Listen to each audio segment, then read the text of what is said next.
Thank you. Good morning. I was there listening to the wonderful speakers.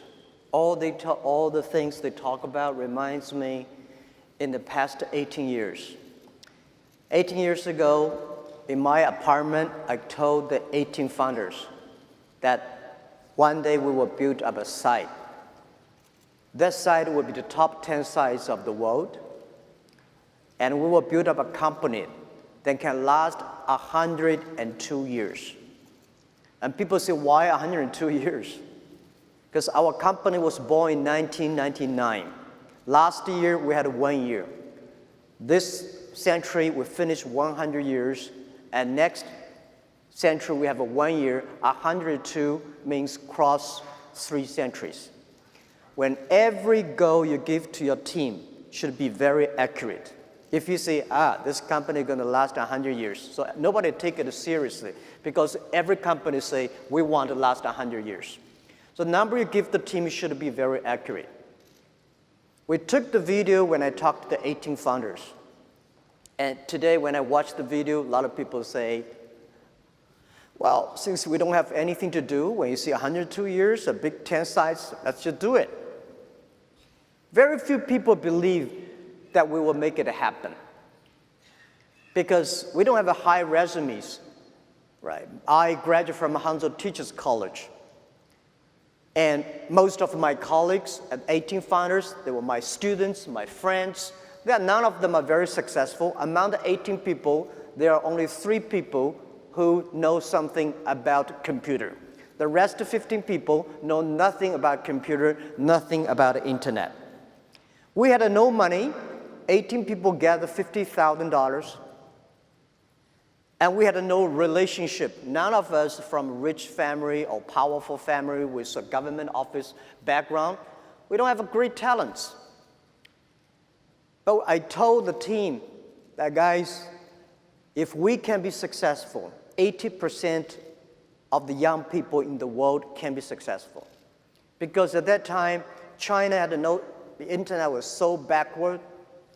Nobody believed e-commerce in China. Nobody believed internet. People say China will not develop internet.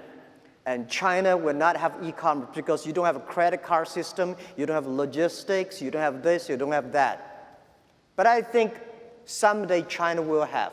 If we start to do it now, if we prepare for 10, 15 years, the day that e-commerce in China will booming. So that was the thinking at the beginning. And 30 years ago, I was considered, in my early 30 years, I was considered to be a loser. I remember that, I applied university for 3 times, all failed. And after the first year when I finished university of high school, failed in examination for university, I went apply for a job in a police station. 5 classmates, we went there, 4 of them accepted, and I was rejected. And one of the 4 who were rejected, today he's my chief staff. He's been working in the police for 20 years. He's an excellent policeman, but when we talk about this, he always say, well, the day when we apply for being a policeman, you were rejected. They feel very proud. But they say, hey, Jack, you don't have a chance. And the second thing I remember very well, in Hangzhou, the first 4-star hotel in my city was built. My cousin and I waited for 2 hours and a half in a very hot summer in order to apply a job being a hotel waiter. After interview, my score was much better than my cousin. After interview, my cousin was accepted, and I was rejected. Reason is he was taller and more handsome. 30 years later, today, he is still working in that hotel in a lingerie room. And I changed my life. And the other thing is that it's true. 24 of my friends, we went for applied job in a KFC. And 23 accepted. I was the only guy rejected. I don't know why, but they say, you don't have it. So I thought maybe the God said you should do things yourself. Because I get used to be rejected. Even to today, most of the times when we fail, when we did not achieve something, I say, well, get used to it. We are the people, have to learn. We get used to be rejected. We get used to the days nobody come to help us, support us. We should not get used to be successful. When we succeed on something, we always feel very proud and honored and thankful. Even in 1999, Joe and I, our CFO and vice chairman, and we took him to Silicon Valley and asked for venture capitalist support. We were rejected by more than 30 venture capitalists. People even did not want to listen to we talk. They say, hey, you 18 guys, none of you guys have a high resumes. None of you guys, Joe he graduated from Yale. But the other 18 guys, we don't have any background. And the story we're telling be the top 10 websites, want to make a company last 102 years, and we'll be doing e-commerce in China. People say, this guy is crazy. But we started with $50,000 US. And then, I think 2 years later, Harvard came. They want to write a case study. They spent 1 week, write a long case study and talk to me, say, Jack, this is your company. I read the case study, say, no, this is not my company. This is not what we want to do. He said, this is your company. You just did not realize that. So I say, okay, then it is my company. And the next 6 years, they put the case study in many universities in Beijing to study that they always put Alibaba and our competitors together. Every time I was invited, sitting at the back of the classroom, listen to the people talking about my company. For 6 years, every time they say Alibaba will die, that competitor will win. And 6 years later, all the competitors die, we're still surviving.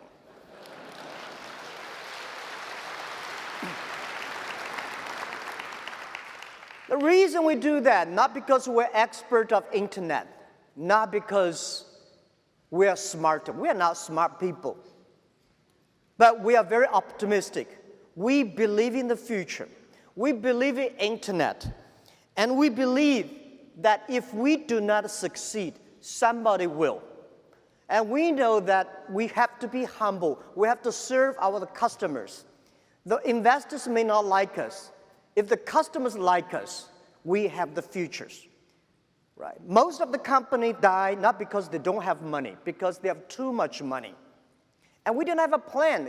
I understand a lot of venture capitalists say, Jack, what is your business plan? I say, I don't have a business plan. So how can I give you money if you don't have a business plan? And my answer is, how can you giving you business plan of internet e-commerce in 1999?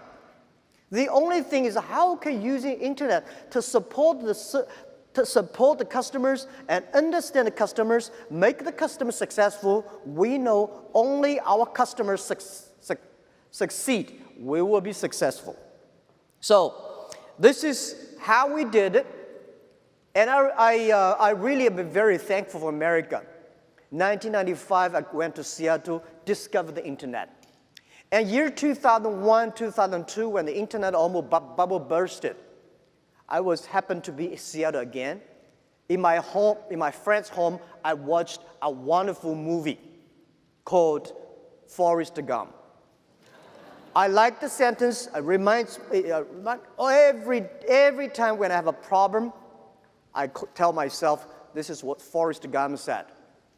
He said, life is like a box of chocolate. You never know what you're going to get.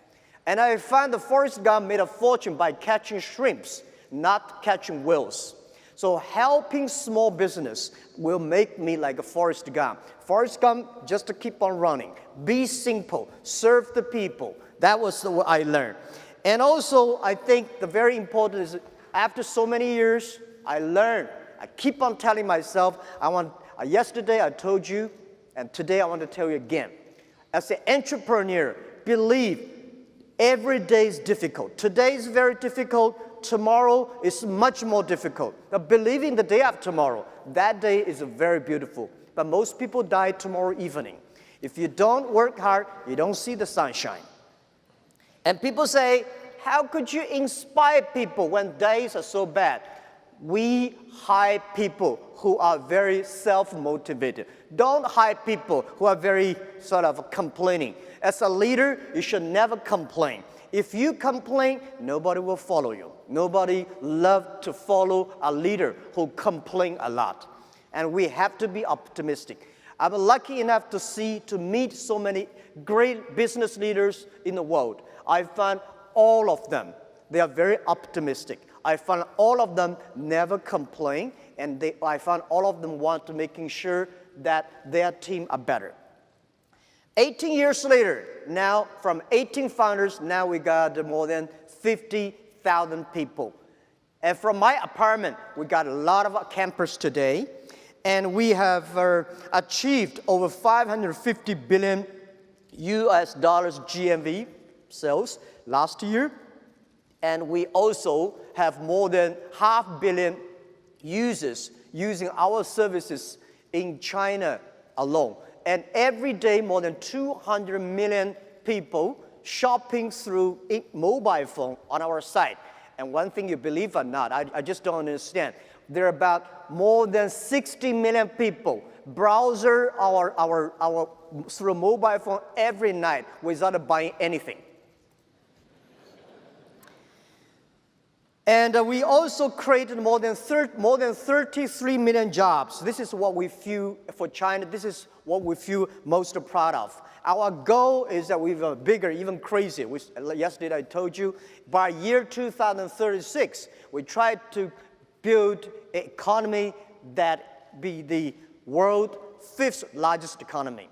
For our GMV last year, we are ranking number 21 or 22 in the world. In the next 20 years, we want to be the 5th. In the 5th largest economy, we want to support 2 billion consumers. We want to create 100 million jobs for the world. We want to support 10 million business, be profitable on our platform.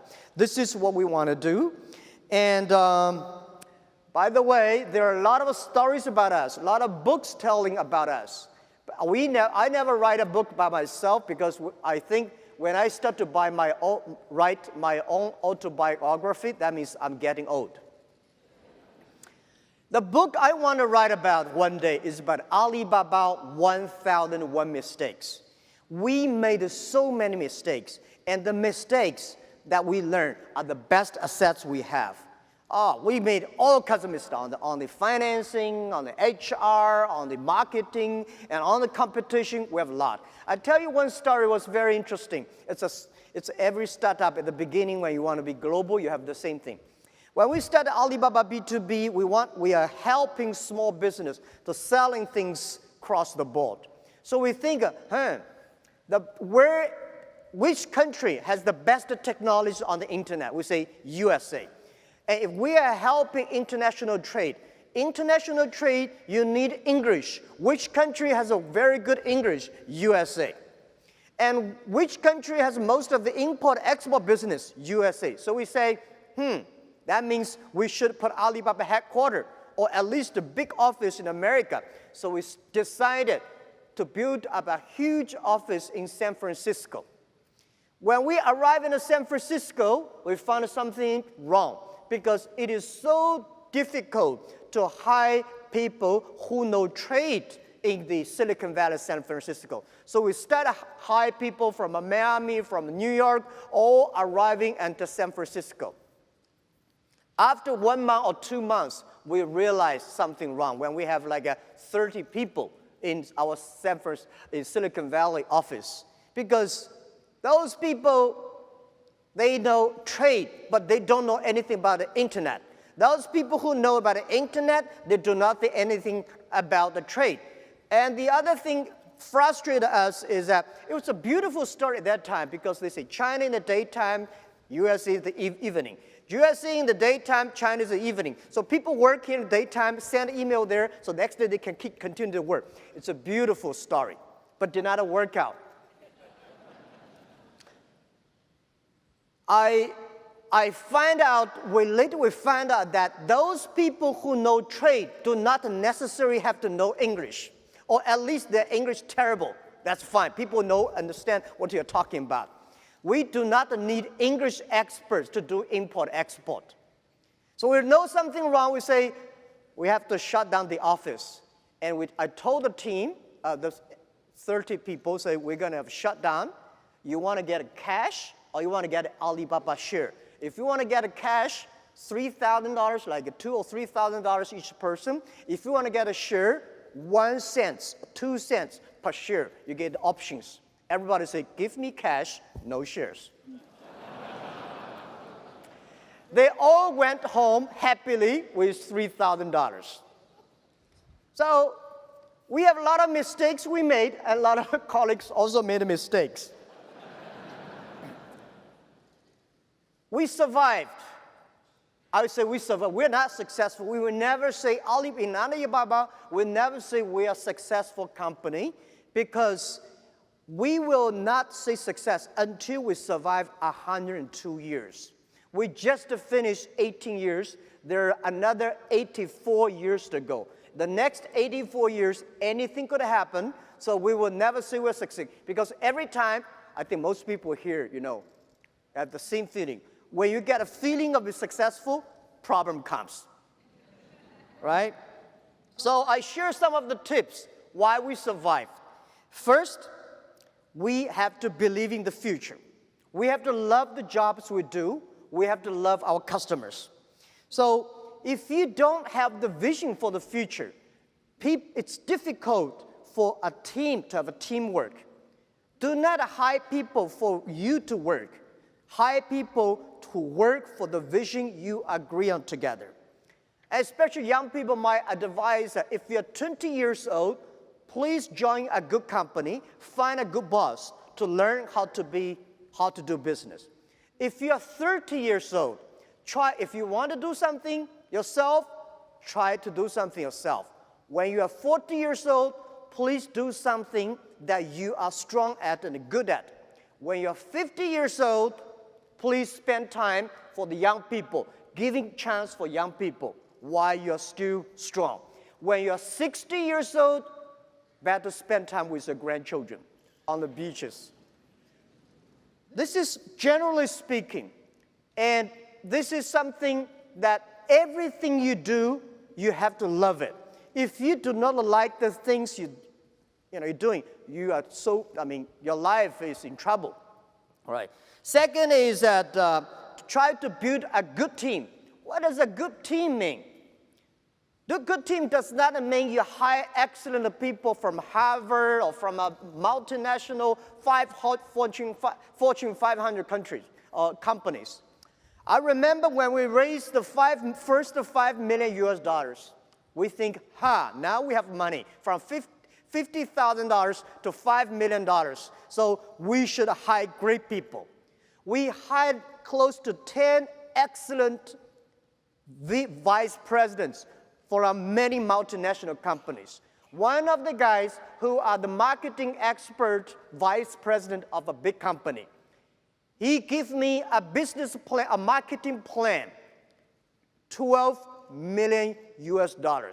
And I say, hey, we only have $5 million. How could you give me a business plan for next year's budget to marketing $12 million? He said, Jack, I never make any plan below $20 million. Hire the right people, not necessarily the best people. The best people is always you train them. There's no best people in the market. The best people for you is always you train yourself. So, as I say, if you hire the people who are very good, not suitable to you, it's just like you are putting a Boeing 747 engine into a poor tractors. Neither of them are happy. The engine is not happy, the poor tractor is not happy. So find the right people. And the other thing I want to say is that making sure that you focus on the product and services. Your vision decides what kind of people are joining you. but what kind of people joining you would design the product and services. As the chairman, as the CEO, as the founder of the company, you have to be sure your customers are happy with your product and service. I know nothing about a computer. I hate high technology because people like me, when we hear about high technology, we are scared. But when we want to get the government support, we tell government we are high technology.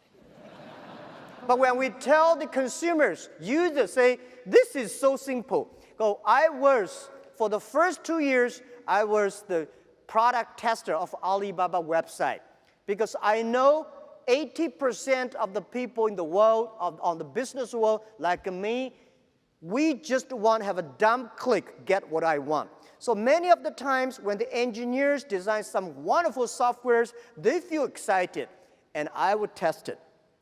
If I cannot use it, just to throw it into the rubbish. If I can use it, I believe 80% of people can use it.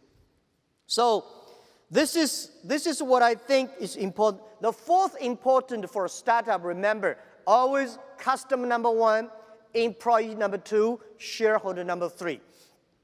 If you put it's the customer pay you the money. It's the employees that their creation, their innovation make the customer happy. I believe if the customer happy, employees are happy, the shareholders will be happy. I don't like Wall Street put the shareholder number one. When shareholder put number one, people start to cheat. Number 5, as a startup, please stay focused. I find a lot of startups, they have so many dreams, they change dreams every day. If there are 9 rabbits on the ground, if you want to catch one rabbit, don't change the rabbit, change yourself, right? Remember that. 9 rabbits, you have to stick to one rabbit until that rabbit, you got it. Don't change the rabbit all the time, you will get nothing. So embrace the change and change yourselves. Well, the next thing I want to share with you, I want to tell you about the world has changed. The world is changing very, very fast. Don't complain about the change because you complain, it changes. You don't complain, it changes. And when I was young, I don't like a Bill Gates. I don't like a Microsoft. I don't like Oracle because I think these guys taking all of my jobs, taking all of my opportunities. When you are tiny, young, you want to compare yourself to Bill Gates, Larry Ellison, you will be very disappointed. It's better for you to compare to your neighbors. How can you learn from them? Why barber? Yeah, I went to Detroit. Past 2 days, I found a lot of barber shops here. I don't know why. When you have opened a barber shop, you have to check why Mr. Wong's shop better than Tom's. There must be things inside. You have to learn. Where is the opportunity? Opportunity always exists in the place where people complain. If you can solve the complaining problems, that is the best opportunity. The world has changed. I say we are in a very, very critical period of technology revolution. Every technology revolution, the first 50 years are critical. The first technology revolution, the first 50 years are very important. Among the first 50 years, the first 20 years are the technology. Next 30 years about application of the technology. So in the first technology revolution, if you are the first company using the steam machines, you'll be successful. The second technology revolution, if you're the company using electricity sooner, faster, and quicker, then you will be successful. This technology revolution, if you are the company, embrace the change, see the future, change yourself, you might have a better chance. So why I say the world is dangerous? I say the first technology caused World War I. Second technology revolution caused World War II.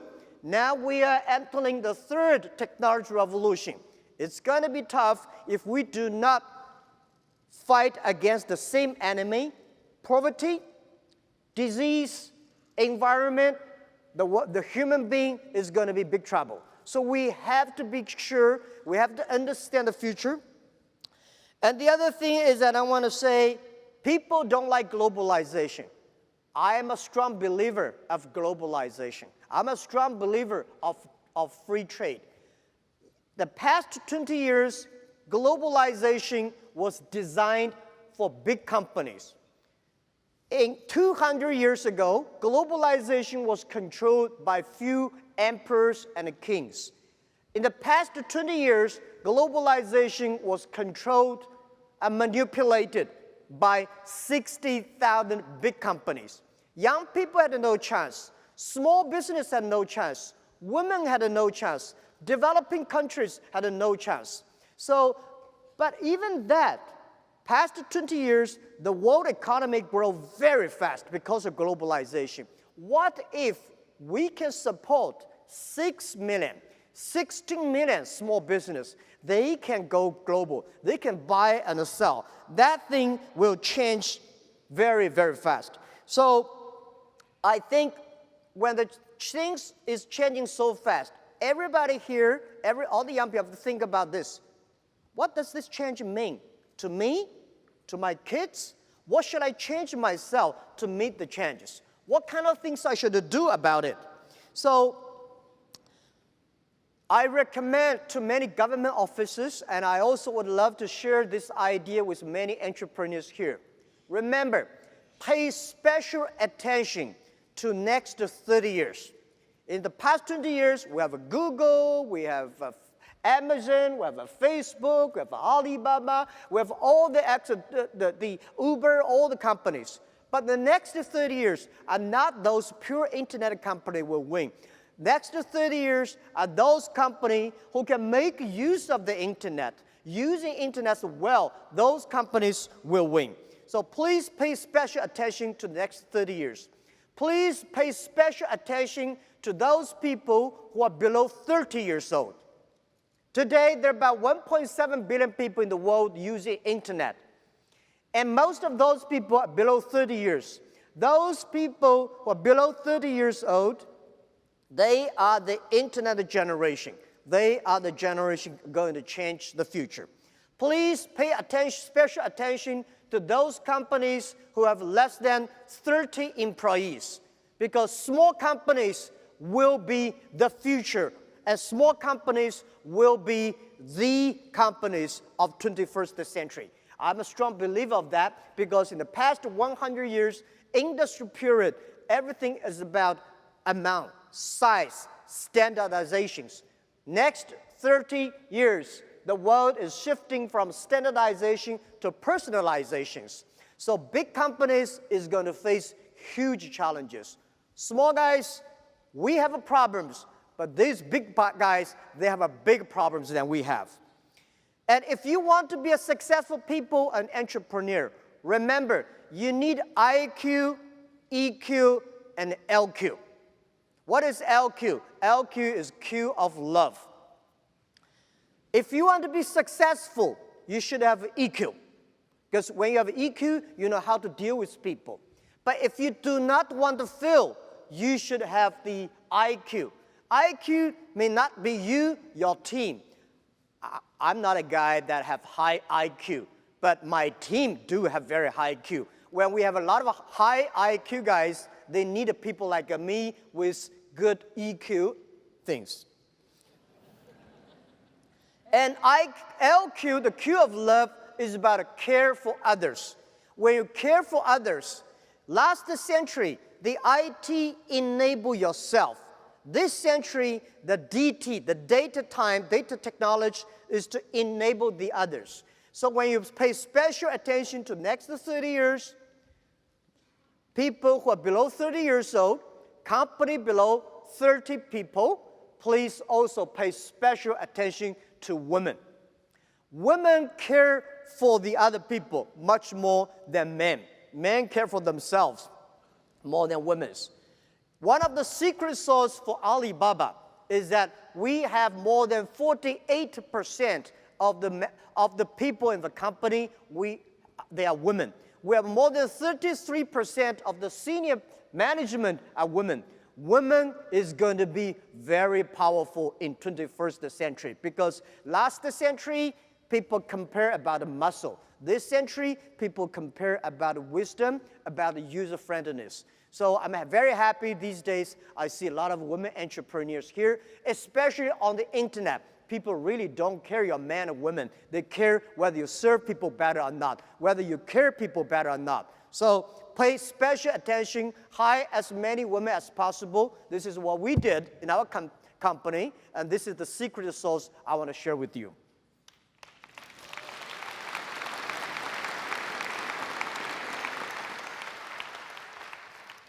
The other thing I want to say, please rediscover China. Before I talk about China, I want to show you a short video, just a few seconds, to see how China changed in past 30 years.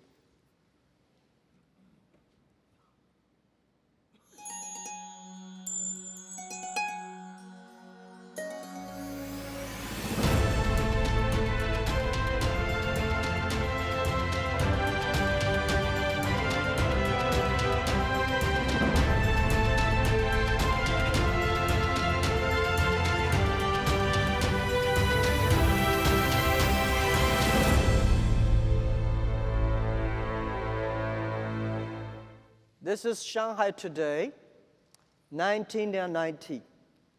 Less than 30 years ago, Shanghai was nothing, just a piece of, a farmland.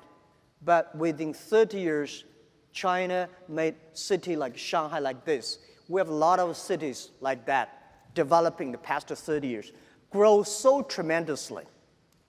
When we came here, people prepared some videos. I asked a lot of Americans, what do you think about China? They think, panda, bicycles, Great Walls, Tai Chi. I say, know these things. China has changed. We, from nobody, today become the second largest economy of the world. Thanks to the globalization, thanks to America, thanks to Europe, thanks to the people's hard working and partnership. 1972, when Nixon and Mao Zedong signed an agreement, opened the chapter of a political partnership between China and the USA, China did grow very fast.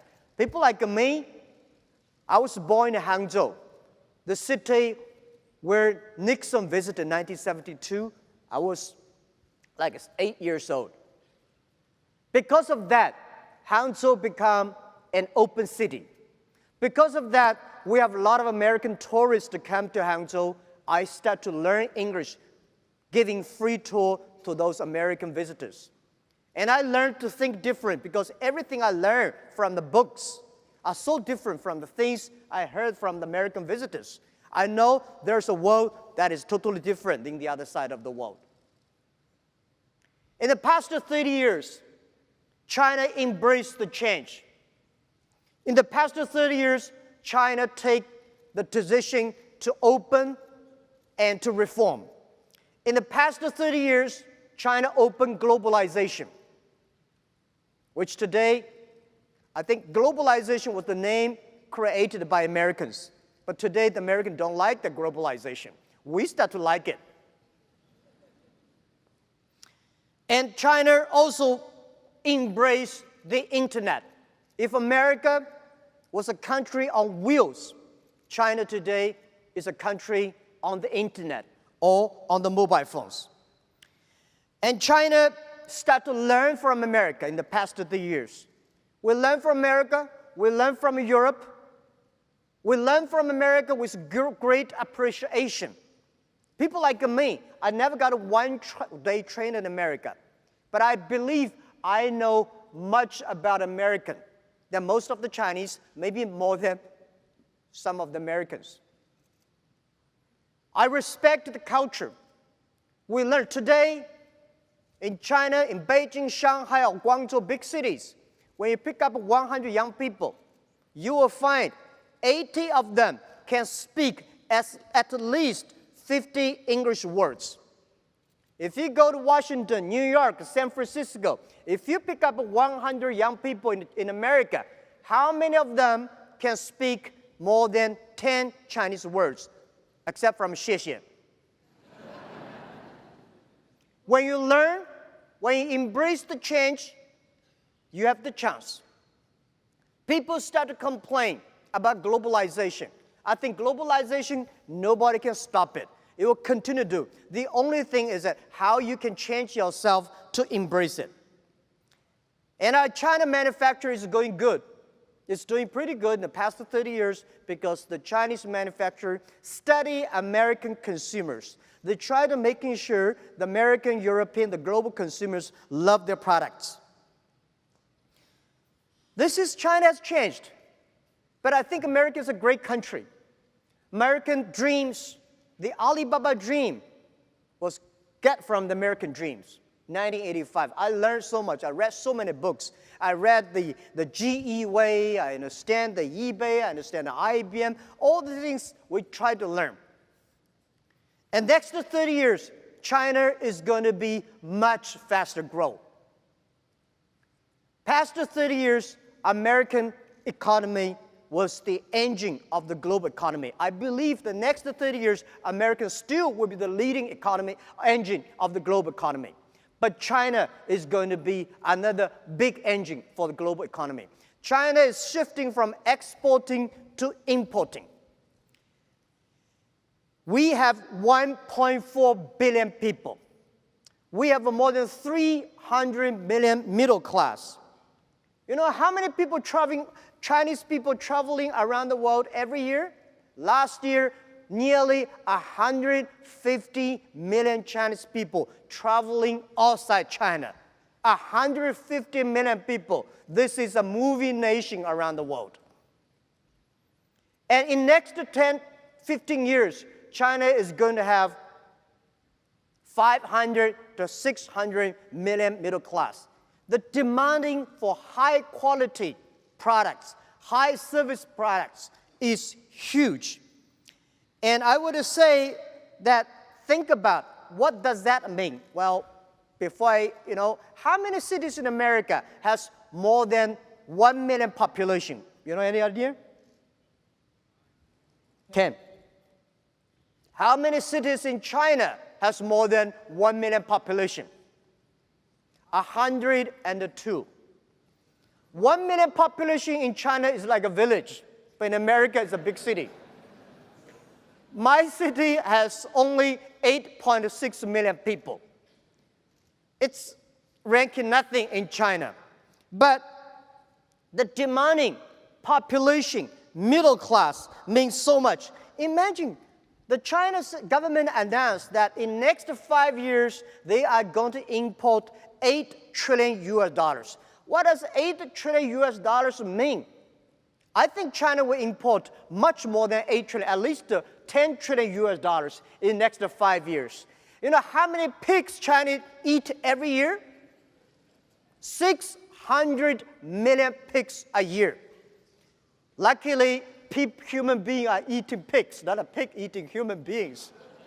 600 million pigs. How many chickens we eat? 7 billion chickens a year. So the numbers are scary. But what does that mean? That means past 30 years, the American population, middle class, they changed the whole world economy. Next 30 years, China, the growing market, they are going to fundamentally change the landscape of the economy. China is going to buy a lot of things because if we do not start to buy good products, China is going to be a much more polluted country. We have terrible air, we have terrible soil, we have terrible water.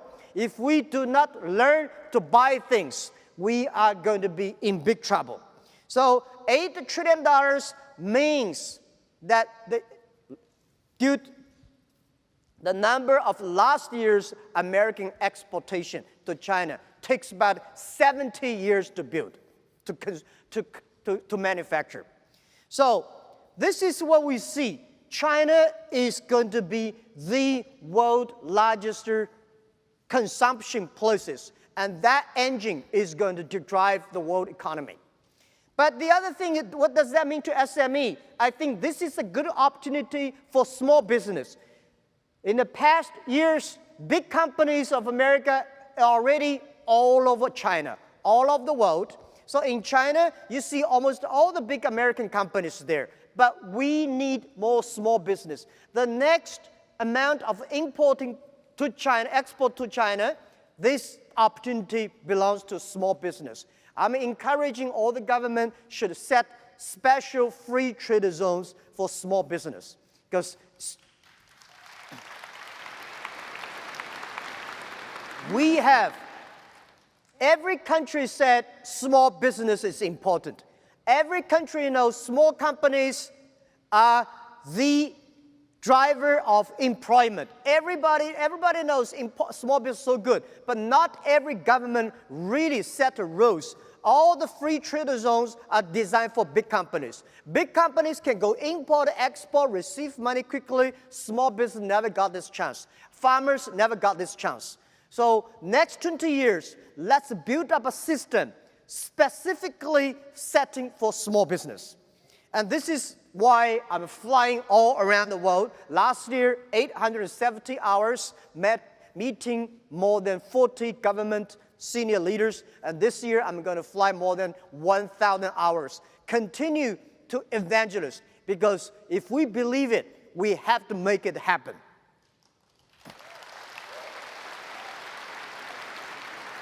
So, please view China as an opportunity. I'm so happy about President Xi Jinping and President Donald Trump, the wonderful dialogue they had. Because the two markets, if they connected, 30 years ago, American did help China a lot. Next 30 years, China market need a lot of American small products, a lot of products, and made in America. The products, the quality, the service. You guys here, I visited the booth, beautiful products. We Chinese consumers are crazy about that. We need that. So, how can you do business with China? First, doing business is never easy. Don't tell me today doing business is more difficult. Never be easy. But today, you should, in the past 20 years, doing business for import-export, you go to the trade shows. Now, you have to moving online. As I said, China has become a country on the internet, on the mobile phones. And our sales last year is 11% of the total China retail online and offline combined together. And I tell you that November 11, that is the singlest day we created for the world, for the consumers. Last year, one day alone, we sold $17.8 billion US. And a few days ago, June 18th, we sold 2 million lipsticks with less than 10 minutes. So everything goes on so quick and fast. And 2 days ago, we sold 200 tons of milk powder within less than 5 minutes. So people started shopping online. As I said, 200 million people start to shopping through mobile phone every day. And we are delivering, for our company alone, we are helping delivering over 60 million packages per day, which we foresee that in 10 years, the world in China, the logistics company will deliver at least 1 billion packages per day. So this is how the world changed. Doing business, if you're using the traditional way, I don't think it will work. If you're using the internet, there's a better way. Take for example, Indian government said, Jack, we want to make 50% or 60% of the Indian people have a bank account. My suggestion is that if you're using the traditional banking system, it won't work. So we give our technology mobile payment. Less than 2 years, we have 250 million Indian people using mobile payment today, that in Asia. So think about internet is the opportunity for small business. Do not think about the internet as just e-commerce. Think about internet as e-business. It's better, do not only think about a sell. You should find you design, or let some people in France design, let people in China manufacture it, let some people in the Africa to get the raw materials. So small business, remember, past 20 years, only multinational companies are able to have this kind of international business ecosystem. Today, with the internet, we are able to do this. And it's the opportunity, everything big companies can do in the past 20 years. Today, small business can do it. In the past 20 years, big companies, they have all the money to do the IT, they have all the money, have a lot of office around the world. Today, small business, using internet, e-business, you can do things the same in a very cost-effective way. Last I want to share with you is global buy, global sell is going to happen in next 10 years. So think about anybody in America, if you want to buy things online, buy a salmon in Norway, you want to buy some coconuts in Thailand, within 72 hours, you will receive it. Our goal is making sure that in next 10 years, anywhere, anybody in the world, if you place an order online, within 72 hours, you will receive it. And we were making sure the government will try to make policies for small business to import and export freely and easily. People may not believe it. I tell you, 3 years ago, the Prime Minister of Canada, he came to our office and said, "Hey, Alibaba, can you help us selling some Canadian seafood?" I said, "What seafood?" Some people say, "Lobster." So we tried to sell lobster on November 11th that year.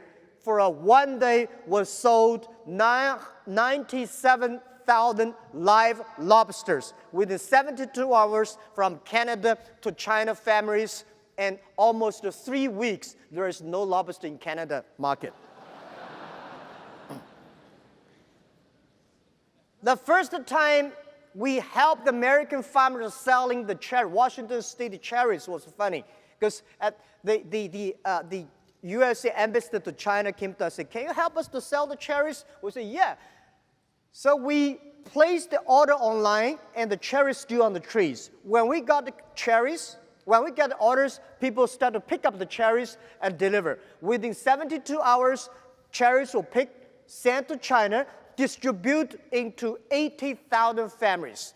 And funny thing is that we got a lot of complaints next few days. The complaint was such great cherries, such great price, why we cannot buy it? So they want to buy more. So I think the demand is huge when you got 1.4 billion people. You probably cannot, you only have 300 million people. 1.4, oh my God, that's a lot of people. And doing business is never easy. Try to learn. It's not that difficult to do e-commerce. If Jack Ma can do e-commerce, you definitely can do it. I'm for sure. A good thing is that today we are using mobile phones. We are not using computer. Computer is very complicated. Mobile phone buy and sell is easier. We hope one day with a mobile phone, if you plant potatoes, you can sell potatoes to anywhere in the world. With mobile phones, if you have a car, you can book Uber anywhere. So this is what we envision. In next 20 years, China, internet, e-commerce, e-business partner will be everywhere. And people are always scared. Will you be cheated? Or is there anything that scare me? Small business, you have nothing to lose. Don't worry about it. The only thing you worry about is lose the opportunity. If you're losing China, if you're losing developing country in Asia, if you're losing the internet e-commerce, you will lose the hope, lose the future.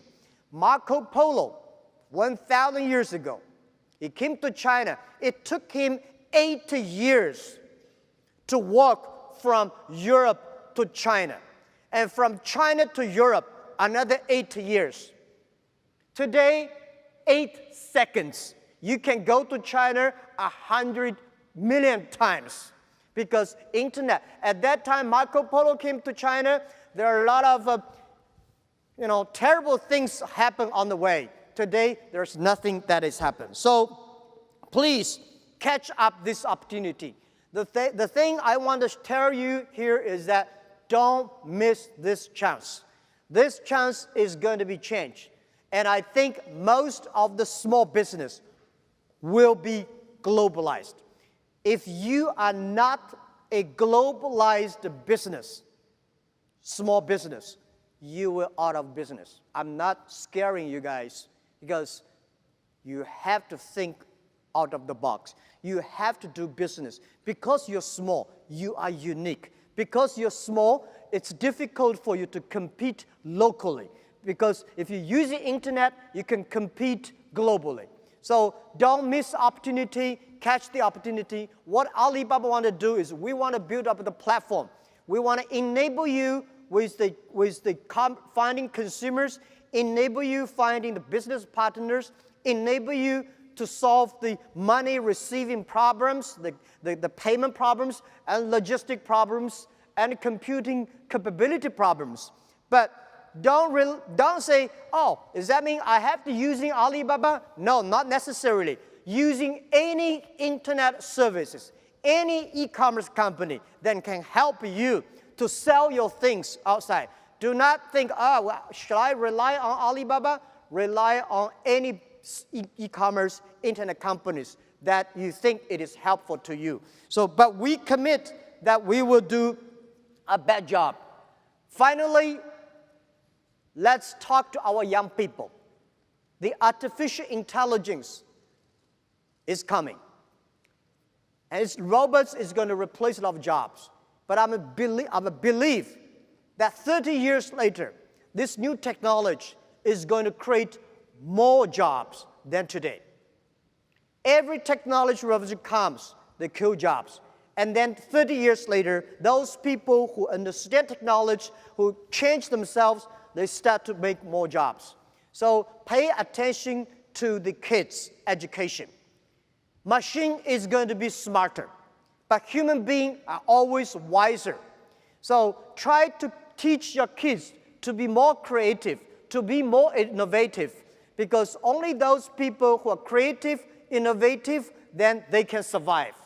And let our kids spending more time on doing e-commerce, because doing e-commerce is about respect the other culture. Doing e-commerce is about a communication.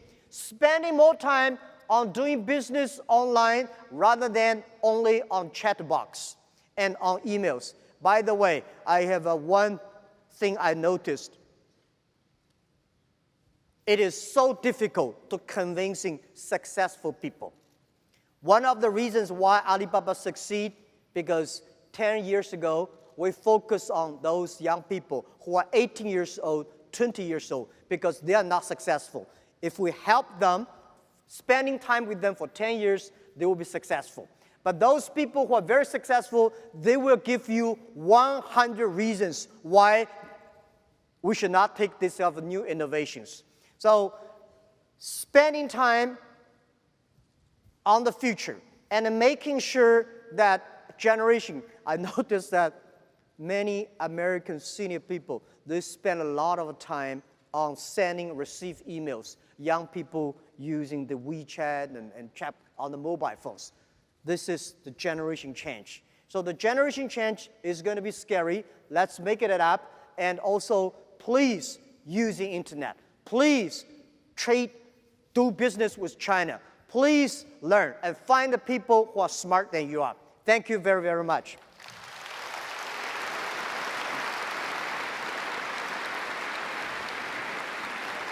Okay, Jack. I know I'm not Charlie Rose, but I want to ask you a couple quick questions, if that's okay. You're not done yet. You've got thousands of business owners in this audience, thousands of entrepreneurs. What do you want them to take away from this experience? Yeah, don't miss the opportunity. I think the next 30 years is the opportunity for people like us. The big companies, they have to looking for a way to survive. But we have to look a way to expand our business, to finding more partners. And I think China is the best opportunity. Internet is the best opportunity. Don't miss it. This is what I want to say. Just try to learn. Just like when I open the internet, my friend in Seattle say, Jack, just to type in the word, it's not a bomb. So go do business. And I'm dying to know what's next for Jack Ma. I will go back to teach. At Harvard? They will be begging, I'm sure. I think that I will go back to teach in the entrepreneur schools, share with them the 1,001 mistakes. And I also would love to spend more time on the things I like, the environment protection, all these things.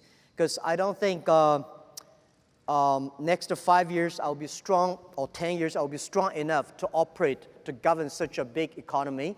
We should leave more opportunities for young people.